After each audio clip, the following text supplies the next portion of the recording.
नमस्कार, मैं रचना शर्मा चढ़ती कला टाइम टीवी देख रहे सभी दर्शकों का स्वागत करती हूं। आप देख रहे हैं हरियाणा के समाचारों की शुरुआत से पहले एक नजर आज की मुख्य सुर्खियों पर।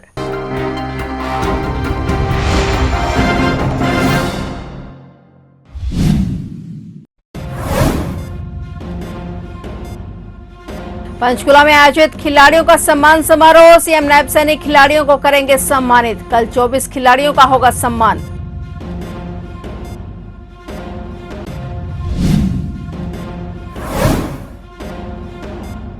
सातवीं बार जेल से बाहर आया गुरमीत राम रहीम। 21 दिन की फिर मिली फरलो, सिरसा पहुंचा डेरा मुखी राम रहीम।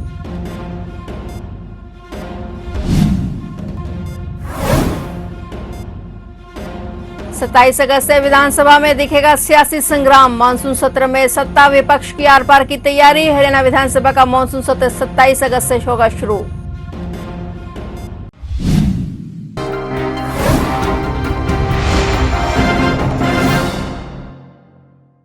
और अब समाचार विस्तार से।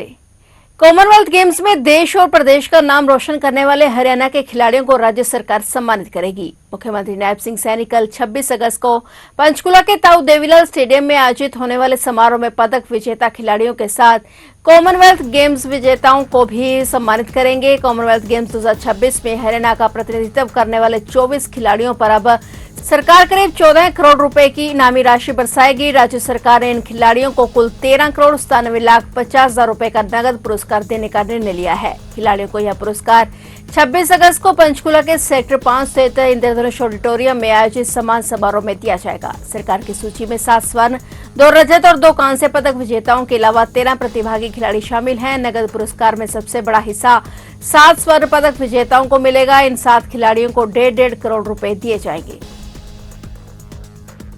साध्वियों के यौन शोषण और पत्रकार रामचंद्र छत्रपति हत्याकांड में सजा काट रहा डेरा सच्चा सौदा प्रमुख गुरमीत राम रहीम एक बार फिर से सुनारिया जेल से बाहर आ गया है। राम रहीम को 21 दिन की फरलो मंजूर होने के बाद आज मंगलवार सुबह कड़ी सुरक्षा व्यवस्था के बीच जेल से बाहर निकाला गया। डेरा मुखी अब फरलो का समय सिरसा में ही बिताएगा। गुरमीत राम रहीम 7वीं बार रोहतक की सुनारिया जेल से फरलो या पैरोल पर बाहर आया है। राम रहीम को बार बार पैरोल और फरलो दिए जाने को लेकर पहले भी विभिन्न विभागों द्वारा सवाल उठाए जाते रहे हैं और हर बार उसके जेल से बाहर आने पर यह मुद्दा चर्चा में रहता है। गौरतलब है कि गुरमीत राम रहीम को अगस्त 2017 में साध्वियों के यौन शोषण मामले में दोषी ठहराए जाने के बाद सुनारिया जेल भेजा गया था। इसके अलावा पत्रकार रामचंद्र छत्रपति हत्याकांड में भी उसे सजा हो चुकी है। डेरा प्रमुख वर्तमान में सुनारिया जेल में अपनी सजा काट रहा है।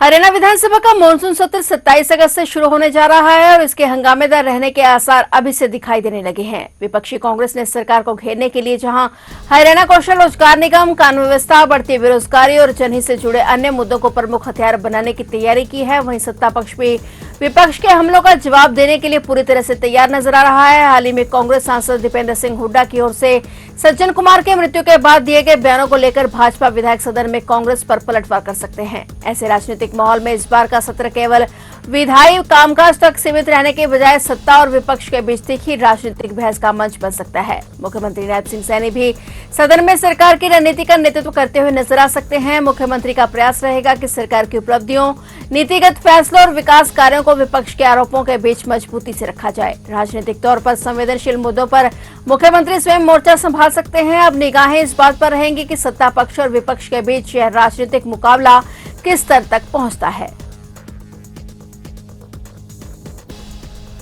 रक्षाबंधन पर हरियाणा सरकार ने सूबे की महिलाओं को बड़ा तोहफा दिया है। 28 अगस्त 2026 को रक्षाबंधन वाले दिन महिलाएं बसों में फ्री में सफर कर सकेंगी और उनके साथ 15 साल के बच्चों का भी टिकट नहीं लगेगा। 36 घंटे की यात्रा पूरी तरह मुफ्त रहेगी, यानी सभी महिलाएं 15 साल के बच्चे के साथ बसों में बिना किराया दिए सफर कर सकती हैं। राज्य परिवहन निदेशक कार्यालय की ओर से प्रदेश के सभी जीएम को इस संबंध में आदेश जारी कर दिए गए हैं। आदेश में कहा गया कि 27 अगस्त 2026 की दोपहर 12 बजे से 28 अगस्त 2026 की मध्यरात्रि रात 12 बजे तक ये छूट लागू रहेगी। ये सुविधा हरियाणा राज्य के भीतर चलने वाली बसों के साथ चंडीगढ़ और दिल्ली तक आने जाने वाली साधारण बसों पर भी लागू होगी। रक्षाबंधन के त्योहार और भीड़ को देखते हुए हरियाणा परिवहन विभाग ने सभी डिपो महाप्रबंधकों को पर्याप्त संख्या में बसें चलाने के निर्देश दिए हैं ताकि यात्रियों को परेशानी न हो। इसके अलावा यात्रियों विशेषकर महिलाओं की सुरक्षा और सुगम आवाजाही के लिए जिला प्रशासन के समन्वय से बस अड्डों पर पुलिस बल तैनात करने के आदेश दिए गए हैं।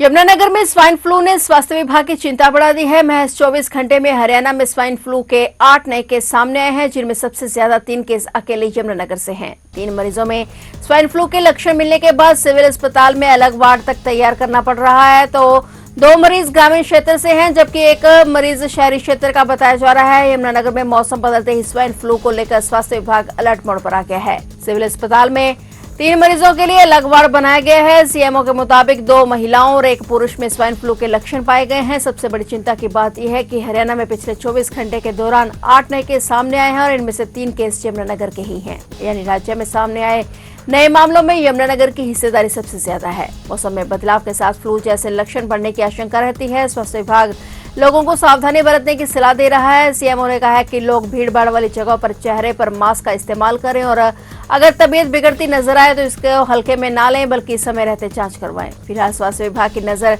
तीनों मरीजों पर है और अस्पताल में संक्रमण से बचाव को लेकर अलग व्यवस्था की गई है।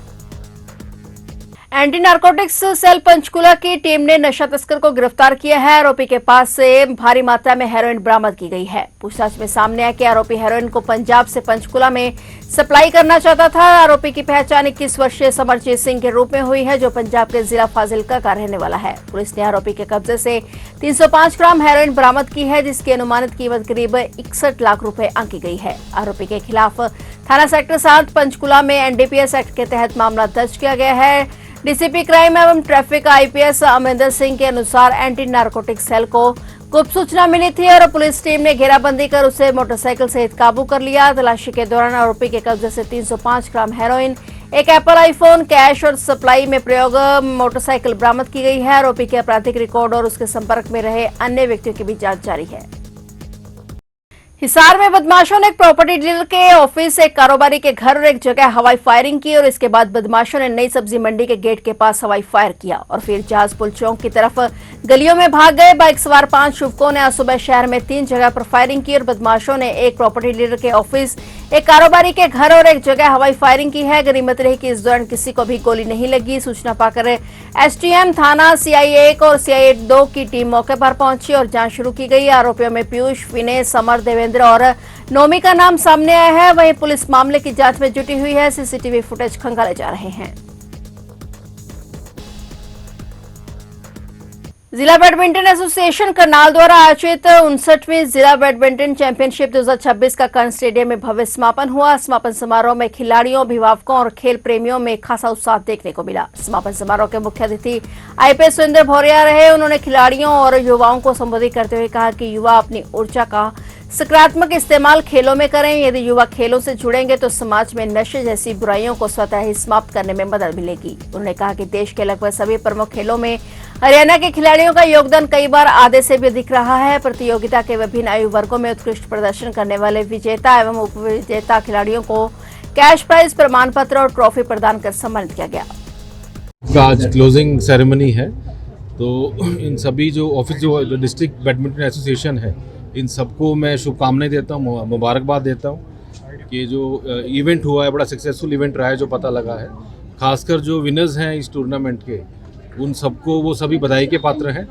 और ना केवल जो विनर्स हैं, इसके अलावा जितने भी पार्टिसिपेंट्स हैं, उन्होंने भी जिस मेहनत लगन के साथ इसमें पार्टिसिपेट किया है, वो अपने आप में एक अचीवमेंट है। तो उन सभी के लिए बहुत बहुत शुभकामनाएं। खेलों की धरती कहा जाता है हरियाणा, सर करनाल में आए हैं तो कैसा लग बिल्कुल, रहा है? आप हरियाणा तो आप जानते हो कि हब ऑफ स्पोर्ट्स है।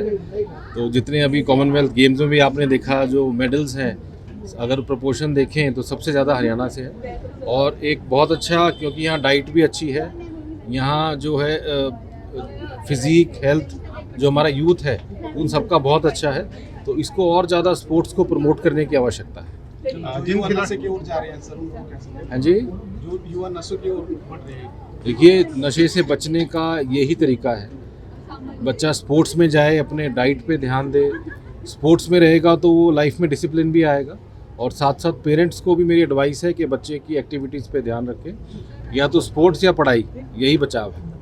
पिहोवा के गांव सरस्वती खेड़ा में सरकार का पीला पंजा चला। 25 एकड़ जमीन पर बने कच्चे पक्के और मकान और बड़ी झुग्गियां तोड़ दी गई। सरस्वती खेड़ा में ड्रेन के पास खाली पड़ी भूमि पर मकान बनाए गए थे। लोगों का कहना है कि पहले गांव सरस्वती खेड़ा गांव भटम माजरा के अधीन था और तब सरपंच द्वारा ये भूमि उनको रहने के लिए दी गई थी। भटम माजरा से अलग सरस्वती खेड़ा बनाया गया और जिसकी 25 एकड़ भूमि को अब सरकार द्वारा खाली करवाने के आदेश दिए गए हैं।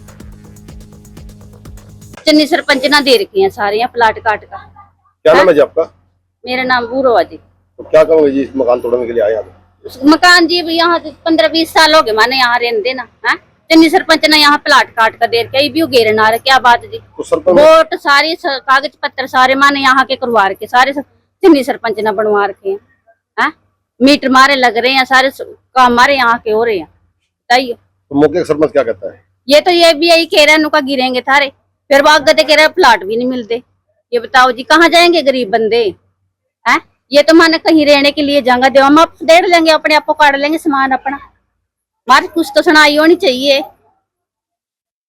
सरस्वती खेड़ा कॉलोनी की जगह है, पंचायती जगह है, 25 एकड़ के लगभग कब्जे में है। ये यहाँ पे झोपड़ी और कुछ पक्के मकान हैं जिनकी बेदखली हो चुकी है एसडीएम कोर्ट से और हाई कोर्ट में ये मैटर जा चुका है। तो इसलिए आज कब्जा कार्रवाई की कराई जा रही है। तो पहले भी 2-3 बार यहाँ पर आए हैं तोड़ने के लिए। पहले कई बार तो पुलिस फोर्स नहीं मिली और कई बार इनको समय दिया गया है कि अपना सामान निकाल ले, शिफ्ट हो जाएं, लेकिन कम से कम 1 साल से ऊपर हो चुका समय, लेकिन ये तो ना शिफ्ट हुए ना कुछ। और हाई कोर्ट की उसमें आदेशों की पालना में कब्जा कार्रवाई कराई जा रही है। प्रशासन कितना का है जी? पुलिस प्रशासन हमारे पास 80 के आसपास पुलिस महकमे से आए हैं और 12-15 हमारे महकमे के कर्मचारी आए हैं। तो आप देख रहे थे हरियाणा के समाचार और नए समाचारों के साथ फिर से हाजिर होंगे। तब तक के लिए देखते रहिए चढ़ती कला टाइम टीवी।